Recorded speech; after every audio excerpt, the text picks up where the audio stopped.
Welcome, everyone. Let me show you my 12 months progress report in my research, changes of the mental health through pediatric cancer experience.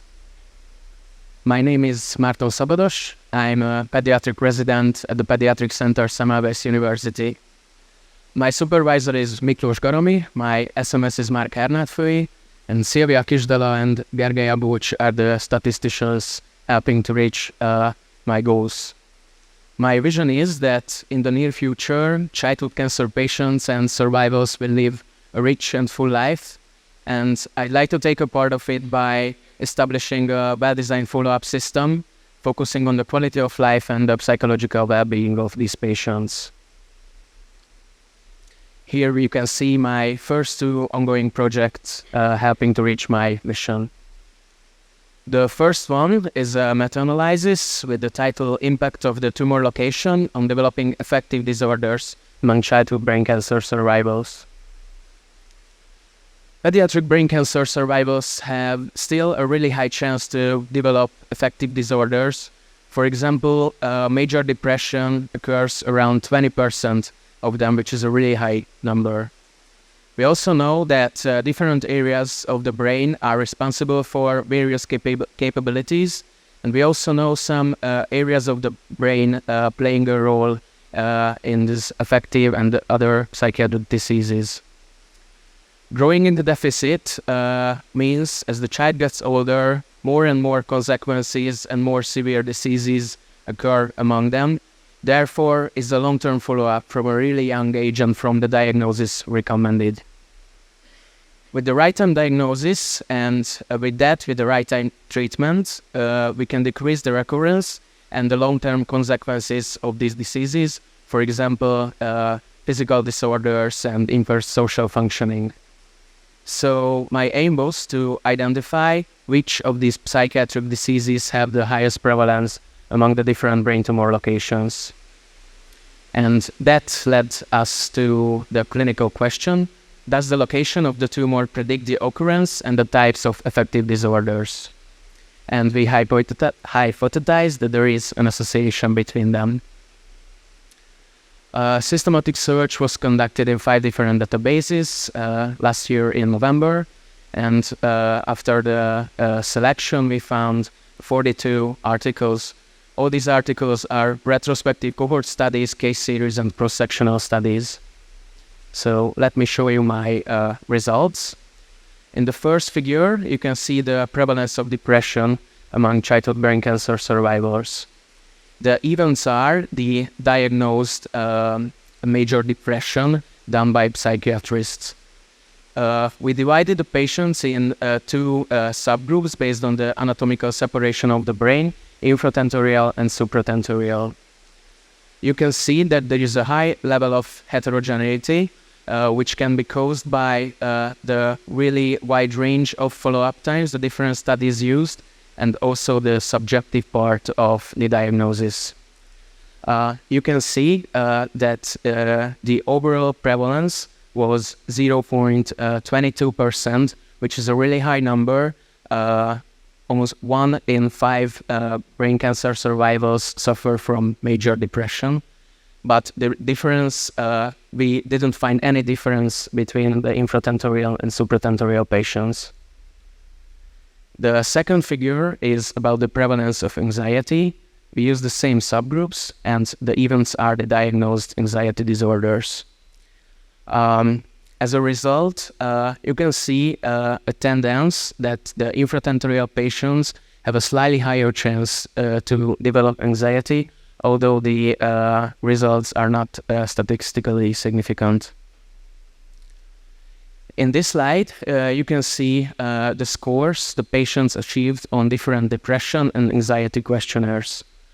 All the questionnaires are self-administered questionnaires, and you can see as the measure of effect are the standardized mean scores of the different questionnaires. We put the different questionnaires on a linear scale from 0 to 100, and that way we could compare them. In both depression and anxiety, infratentorial patients achieved significantly higher scores, and Of course, higher scores mean worse outcomes. I'd like to highlight some strengths and limitations. As a strength, all the search and doing the study pointed out many missing informations that will be needed for more precise for follow-up for these survivals. And we found really consistent data with the already existing literature. As a limitation, there were lack of data about the follow-up times, so we couldn't make a clear conclusion about the impact of the follow-up duration. As conclusions, brain cancer survivals have significantly more emotional impairments than the healthy population, and the survivals of the infratemporal brain tumors have a slightly higher chance to develop anxiety disorders. And also infratemporal brain tumors score worse in both depression and anxiety assessment tools. We can use this information and put closer psychological follow-up for these patients and more focus on infratemporal brain tumor patients. And we can start using standardized methods for the follow-up. And for further research, we will suggest a lot of prospective cohort studies for a more precise analysis. Here I stay with my manuscript. Last week I received a really positive review from the journal, and they suggested it for publication. And yesterday I uploaded the revised article, and I'm waiting for their further answers. So my second project is the Hungarian linguistic and cultural adaptation of the Minneapolis-Manchester quality of life instrument, the adolescent form of it. In the last years and last decades, in pediatric oncology, the focus shifted more from survivals towards the long-term effects and the quality of life of these patients. There are really just a few quality of life questionnaires focusing on childhood cancer survivals and chronic diseases in general. So with that questionnaire, my aim is to provide a questionnaire focusing on the quality of life of childhood cancer survivals, to add this quality of life domain into the National Pediatric Cancer Registry of Hungary, and with all that to establish a better follow-up system. The questionnaire is a standardized patient self-report instrument for the ages between 13 and 80.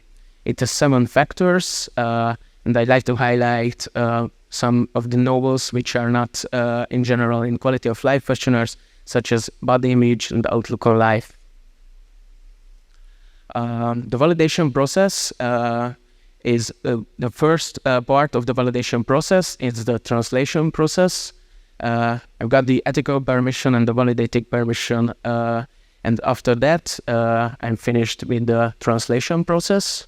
So I have the questionnaire in Hungarian. And the other part is the validation process. There is content validity, which I'm ready with. And in the upcoming weeks, I start working on the reliability part of it. And I like to make a cross-sectional study as a part of the validation. And with this questionnaire measure around 100 patients that are ready with their active treatment and 100 patients in the control group. And of course, to compare it with other already validated quality of life questionnaires. So these are my 2 ongoing projects. And Noam Spencer said that mental health is not a destination, but a process. It's about how you drive, not where you're going. Thank you for your attention.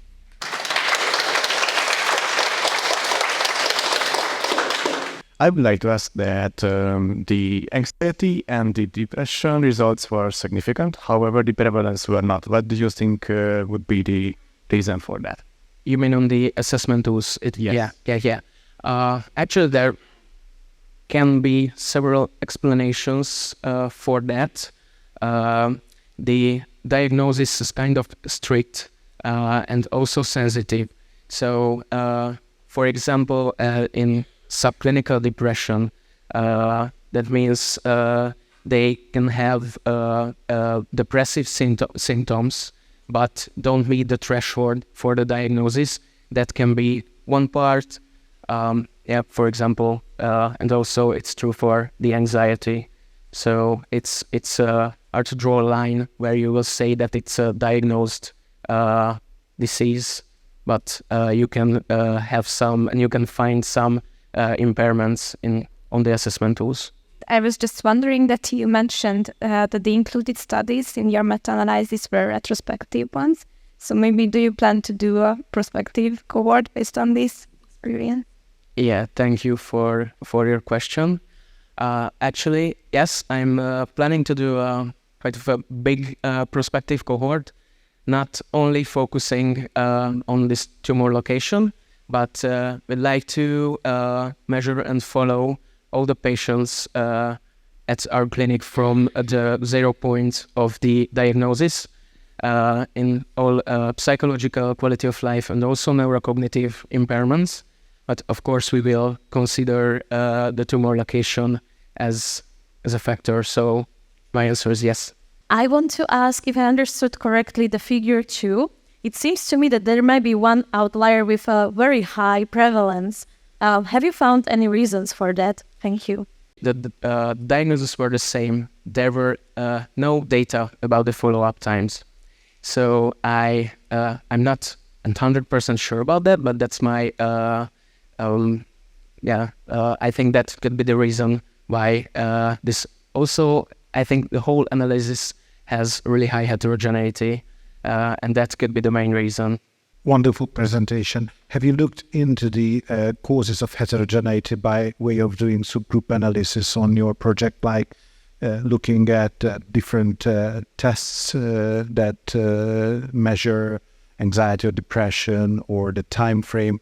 And based on your experience and results, could you just tell a few more words about how would you screen these patients? What type of tests would you use and when, and how often would you repeat them?